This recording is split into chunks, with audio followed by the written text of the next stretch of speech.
Hello. Right, so yesterday Tom did a video on a book review, which was very good, and I thought we'll keep the ball rolling. Maybe we'll do a few more. I'm not going to do a book review, however, because I can barely read. I'm going to do a little video here on what has happened at San Diego Comicon so far that vaguely interests me. There's loads of stuff that's happened that doesn't interest me. I don't care much for toys, for example. There's a few I do. Anyway, not the point. Let's get on. So, things that have interested me so far. The new trailer for Defenders. It's not really a new trailer for Defenders. What it actually is Netflix saying we've got all these Marvel properties by using Stan Lee driving through the city at night with Daredevil doing things and Iron Fist doing things and Luke Cage and Jessica Jones all kind of happening around the car.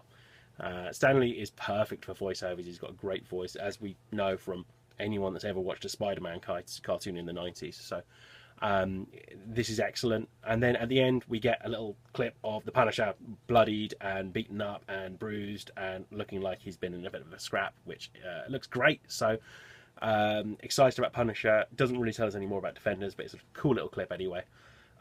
Sticking with Marvel, ABC's new series Inhumans, they went out of their way to tell us that the first episode will be aired in IMAX screens. I'm assuming around America, I'm not sure about the UK, but it looks pretty good. It looks pretty entertaining. It's all set to that Human song by Rag and Bone Man, which I've heard a million times, so I'm not a massive fan, but it works really, really well with the series. Massive fan of Black Bolt as a character, so really interested to see how they do that. Looking forward to it. Then Fox announced that they're just cutting out the middleman and going to make a Doctor Doom film. No Fantastic Four, well, I'd imagine the Fantastic Four will be in it, but this is going to be a film centered around Doctor Doom.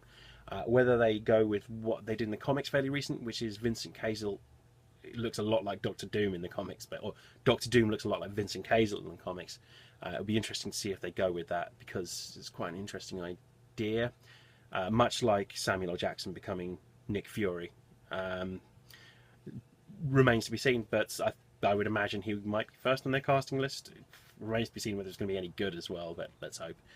Other things that have interested me, I am a massive American Horror Story fan, so I've been waiting, I wouldn't say bated breath, on the announcement of the title of the new series, which is Cults, American Horror Story Cults. The first one was the Murder House, or it's just called, is it just Murder House? Yes.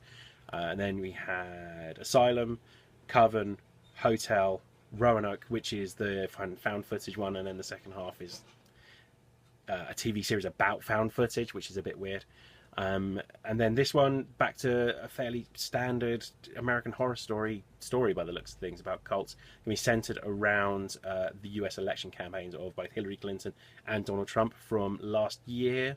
A few new faces in it as well. Colton Haynes from Arrow, he's going to be in it, as well as name escapes me. Lena Dunham, there we go.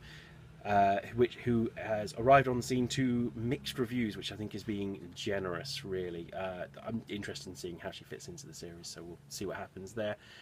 Cults, I am a conspiracy theory podcast listener. I wouldn't say I'm a nut, because I don't really believe any of it, but regardless, I listen to the odd conspiracy theory podcast, and there is definitely something to be said for combining cults with politics, the likes of the Skull and Bone Society, not really a cult, but really the occult, and things like Bohemian Grove, and just the fact that people tend to fanboy almost over political leaders. Anyway, this is getting into politics. I don't know enough about politics. I'm doing a video about that. Do know a little bit about nerd culture, though. Just quickly as well, I thought I'd tack on the end here what we're going to be doing with the podcast over the next few weeks, or the next 4 weeks basically, and ongoing, and how it's going to work, because I don't really get a chance to talk about it in the podcast because we're podcasting. So this week coming, we're going to be going back to a choose your own adventure. If you listen to the early ones, or the early editions of the podcast, you know what that's like. It's a lot of fun. Can't wait to get back into that. Tom will have us doing funny voices, or the one funny voice I know, in my case. And then next week is we're back to a commentary track. So we did the we're going to be doing Attack of the Clones commentary in next week when we get a chance to all get together. And then news. We're going to do news is going to be a monthly thing now rather than weekly. But I intend to do something monthly in this platform. Very quick news. And then we'll do a topic once a week. Last week's topic was a lot of fun. Might be the best podcast we've done, I think. So give it a listen if you get a chance. And that's a great jumping off point for the pod, in my opinion. And we might do something more on action heroes, which is what we did last week, 90s action heroes, something that we all grew up with. But yeah, anyway, I've been blathering on far too long. So thanks for listening and watching. And I do apologise for this. And we'll be back again doing this fairly soon, I'm sure. Thank you. Goodbye.